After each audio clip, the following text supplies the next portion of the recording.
I got two for you. First one's a pretty quick one. Are you prepared to be talking about yourself as much as you will from now on to the summer?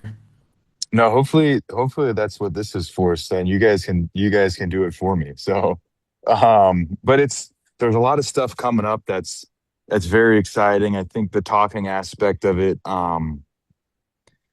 the big thing is the speech up there in August. That's the one thing that I got to really get figured out. But hopefully everybody else can do all the talking, and I can just sit here and answer your guys' questions.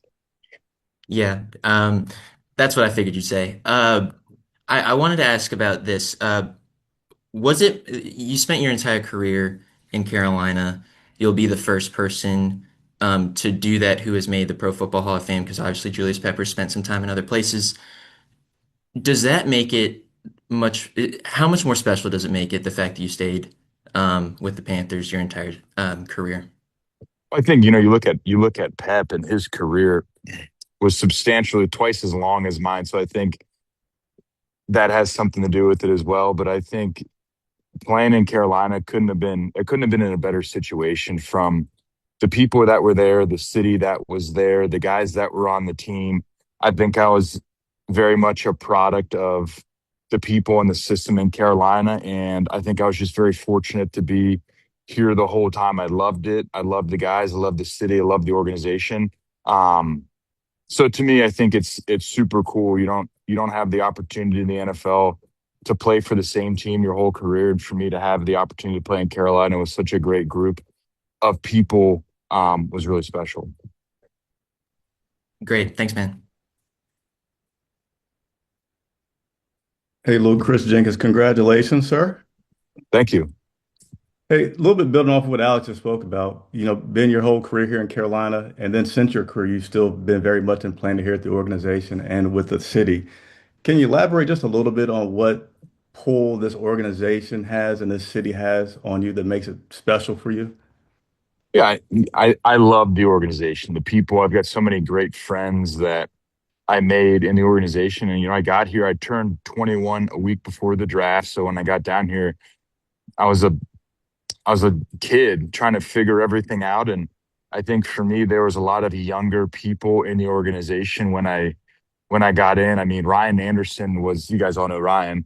Ryan's a couple years older than I am, and he was my point guy with all of you. And it was just, I was so lucky to have a guy that was around my age. I was going through a lot of the same stuff. And Mike Anderson, his brother, was the same way. Greg Allman was one of our equipment guys that is still one of my really good friends to this day. I think that was a big important factor to me. I think early on was there was younger people in the building that were just good dudes. That obviously all the players, I talk about Greg and Thomas and Ryan and all those guys a lot, but I think the people pulled me in and kept me pulled in. And I love the city. There's a lot to do. The people that I'm closest with still live in Charlotte. I think there's plenty of opportunities for me outside of football. And then, like you said, I love the team. I love the organization. I've had so much fun being around it. I did the scouting for a year. That was super fun. And then the radio broadcast with Jake and Anish and Langdon and those guys and Balboni. And we have such a and our squad is so fun. I have such a great time with it, and I see no reason to leave. And also Sharon Thorsland, her and KB split the sideline duty. So I love the city. I love the organization. A lot of my best friends still live in Charlotte, and for me, it just makes the most sense.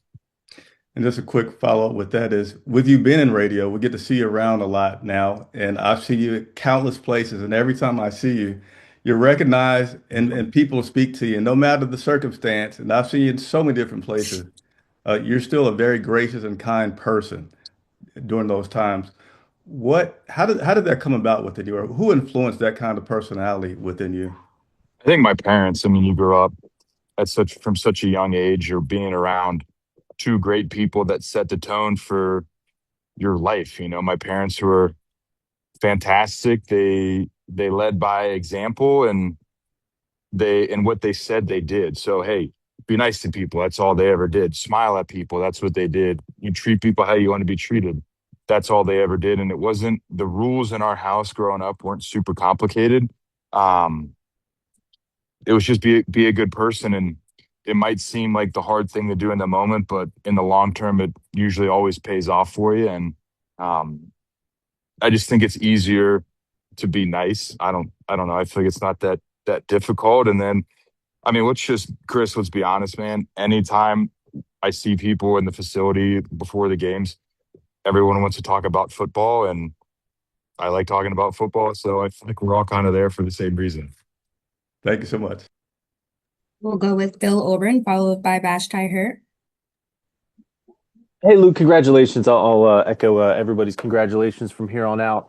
I'm just curious, sort of piggybacking on Alex's point, how comfortable are you sort of facing your legacy in the game of football? Because it's never really something you've been comfortable talking about, and it feels like now is kind of a good opportunity to do that.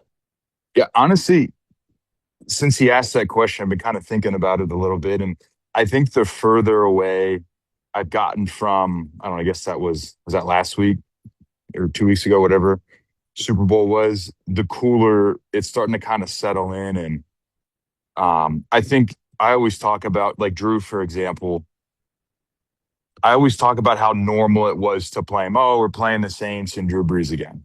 And as you get further away from the game, you realize how special it is to have the opportunity to have played against Drew as much as we did when we were in Carolina. And, dating back to when I was a rookie down in New Orleans, that Hall of Fame class walked out. I was at honors, the Hall of Fame class walked out on the stage, and you're like, man, that would be so cool to be up there. Look at those dudes. Those are all the guys that I watched growing up, and how special it is when the older guys walk up with their jackets on and welcome them all in. And then when I was growing up, it was still the knock on the door and the hotel room way back in the day. And then I remember watching Peps when they came and knocked on his door. And then you kind of then you think about it. And then Pep was standing in my family room a couple weeks ago, and it's starting to settle in, like, this is